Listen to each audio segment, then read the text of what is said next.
Mahabub Nagar corporation 39వ డివిజన్లో కాంగ్రెస్ అభ్యర్థి హజీరా బేగం సిరాజ్ ఖాద్రీ ఎన్నికల ప్రచారం నిర్వహించారు. ఇంటింటికి తిరిగి తనకు ఓటు వేయాలని కోరుతున్న ఆమె డివిజన్ సమస్యలు పరిష్కరిస్తామని హామీ ఇస్తున్నారు. ప్రచారంలో డీసీసీ ప్రధాన కార్యదర్శి అబ్దుల్ సిరాజ్ ఖాద్రీ పాల్గొని 2 ఏళ్ల కాంగ్రెస్ పాలనలో ఎంతో అభివృద్ధి జరిగిందని తెలిపారు. తాము డివిజన్లో తిరుగుతున్నప్పుడు ప్రజల నుంచి మంచి స్పందన లభిస్తుందని హర్షం వ్యక్తం చేశారు. స్పందన బ్రహ్మాండంగా ఉంది.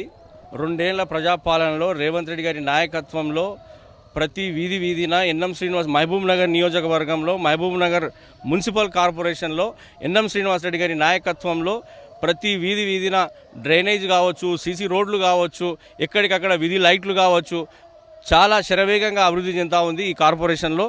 అందులో ఎన్ఎం శ్రీనివాసరెడ్డి గారి ఆశీర్వాదంతో కాంగ్రెస్ పార్టీ బలపరిచిన అభ్యర్థి మా సతీమణి అయినటువంటి హాజిరా బేగం గారిని అత్యధిక మెజారిటీతో గెలిపించాలని ఈ నూర్ నగర్ మరియు సింహగిరి, సంజయ్ నగర్ వాసులందరినీ ప్రజలందరినీ నేను కోరుతా ఉన్నాను.